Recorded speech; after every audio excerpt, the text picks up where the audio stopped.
হৃদয় কে July heroes যেমন বলা হয়, ও আসলে আমার লাইফে হিরো। আমি ফার্স্ট ইয়ারে থাকতে খুব বাজেভাবে অসুস্থ হয়ে যাই এখানে আসার পরে। এখন শুনছি আমি অসুস্থ, মেসেজ করছি ফেসবুকে, ওর সাথে সাথে আমার বাসার নিচে চলে আসছে। ওর বাবা ওকে ওই টাইমে মনে হয় 5,000 টাকা পাঠাইছিল ওর পুরো মাস চলার জন্য, ওর পরীক্ষা চলতেছিল ওই টাইমে। এক্স্যাক্ট ওই দিন আমার আলট্রাসোনোগ্রাফি করাইতেও 3,500 টাকা দিয়ে দিছে। ও আমাকে অ্যাম্বুলেন্সে করে, আমার আম্মু একা আসছে দেখে আমার আম্মুর সাথে করে ঢাকায় গেছে। পরদিন ঢাকা থেকে ব্যাক করে এর পরের দিন সে পরীক্ষা দিতে বসছে।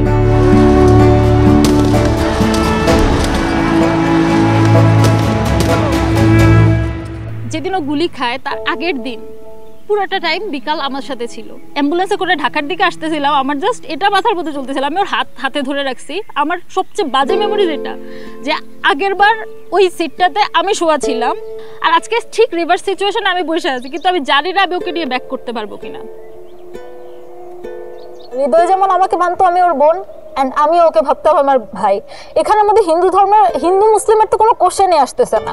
হৃদয় আমাকে মানুষ ভাবছে, মানুষ হিসেবে বোন ভাবছে, সিমিলার ওয়েতে আমি ওকে মানুষ হিসেবে আমার ভাই ভাবছি। আমাদের তিনজনকেই ডাক্তার সহ আমাদের সবাইকে সালাম দিল। আমি বললাম যে বাবা সুস্থ হয়ে যাবে, তুমি, আমরা আছি, কোনো চিন্তার কিছু নেই। আমরা বিভিন্নভাবে সর্বোচ্চ চেষ্টা করছি কিন্তু রাখতে পারিনি। তার বাবা আমাকে একটাই কথা বলছিল যে দেখেন স্যার, বলে স্যার আমি বিশ্ব দেখি নাই কিন্তু আপনাদেরকে দেখছি, আপনারা যথেষ্ট করেছেন, আমি মনে রাখবো। কোনো স্কুল কলেজে আমার যাওয়া লাগে না, আমিও যাইনি, আর বাবাই সময় পায় না। কইতে কি মা আপনাকে নিয়ে জানেন, আপনি তো আর কাজ সারা জীবন করবেন না, যদি আমাকে লাগে যান পরিচিত আর রাস্তাঘাটে আপনি কিনে কাজের বাসায় যান, হেকেল একটা ছাড়ে যদি গায়ে কইবি কি হৃদয়ের মা মানুষের বাসায় কাজ করে, হেকালে একটা আমার খারাপ লাগবে। মা কই একজন আমি সুখ হয় আর একজন আমি দুঃখ, এত কষ্ট করছি, আর একটা কথায় আমার পরাণটা ভরে যাইতে, কোনো কষ্টই মনে হইতে না। কয় মা আপনি যে কষ্ট করেন না আমার খুব খারাপ লাগে। কয় মা আপনি বিলের দিয়ে নখ কাটবেন না, আপনি মেশিন দিয়ে নখ কাটবেন না, নখ সমান হইবে। জানেন না আমার কাজ করতে করতে হাত পাও খাইয়ে যাইতে, ফিটকারি হাই আঙ্গুল দিয়ে দিয়ে দিয়া আবার 8টা 2 হালাইতে।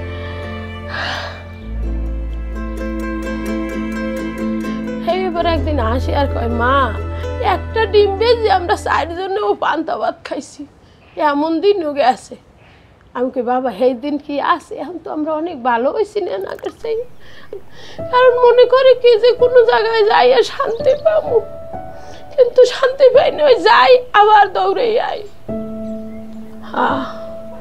কত আশা কত স্বপ্ন, আমার হাজার হৃদয় আছে কিন্তু আমার হৃদয় নাই।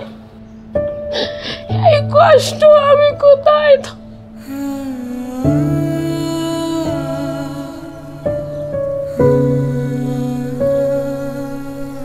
আব্বু এসে এদিকে দাঁড়ানোর পর মানে মাথার এই পাশে গুলি লাগে। আমরা যেটুকু ধারণা করতেছি ওই পাশ থেকে যাত্রাবাড়ি থানা এদিক থেকে দেখা যায়, যাত্রাবাড়ি থানা থেকে স্নাইপার শট মারা হয়, তো এদিক থেকে লাগার পরে সাথে সাথে জায়গায় পড়ে যায়। মানে ওনারা তো এদিকে ছিল, এদিক থেকে চলে যায় ওনারা, পরে কিছুক্ষণ পর আবার আসে, আসার পরে এদিক থেকে এই গুলির ভিতরে নিয়ে যায়। এই যে বাসা বাড়ির মধ্যে ঢুকে আর আবার বুলেট, তারপরে টিএসএল গ্যাস মারা পুরে দেখেন ওয়াল টোয়াল সব ইয়া করে ফেলছে।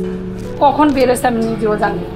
আমি ফোন দেওয়ার সাথে স্টুডেন্টগুলো তৈরি বলতেছে যার মোবাইল সে এখন আমি খেতে বলতে পারি না, আমার হাজব্যান্ড, এটা আমার হাজব্যান্ড, আমার সোনিয়া কানুরপুর মসজিদের সাথে আমার বাসা। সে কোথায় আছে বলেন তো, আমরা অনাবিল হসপিটালে নিয়ে যাচ্ছি। তখন আমি ফোনটা কাটা দিই, কাটা দিয়ে আমার ছেলেকে ফোন দিই, ওরা আমার ছেলে ফোন দিছে, ওরা আপনার নাম্বারে ফোন দিছে। অনাবিল হসপিটাল থেকে দেশ বাংলাতে নিয়ে যায়, তার মানে আমার বাসার সামনে। যখন আমি দৌড়ে গেট পর্যন্ত আমার বাসা নিচে আসি, তখন ও আমাকে ফোন দিয়ে বলে আম্মু আপুর গুলি লাগছে। ওইখান থেকে দৌড়তে দৌড়তে হসপিটালে আইসা হাজবেন্ডের দেখি অবস্থা। তখন আমি জানতাম না মাথায় গুলি লাগছে, ভাবছি পুরো মতো। আমি যাইয়া দেখি ও তাকায় রয়েছে উপরের দিকে, বড় বড় করে শ্বাস ফেলাই গেছে। এ পর্যন্ত আমি আমার হাজবেন্ডে দেখছি, আমি আর দেখিনি। তখন রক্ত পুরা শরীর, আমার হাতে রক্ত এক গন্ধ আমি এখনো পাইতেছি। কতটা তুমি হারালে বন্ধু, কেঁদেছে অন্তর, জানো না তুমি হারাবার ব্যথা জানে পলাশির প্রান্ত, হারিয়ে গেছে যেখানে মায়ের সোনার নোলকখানি, গোলা ভরা ক্ষেতের ফসল সাজানো ফুলদানি।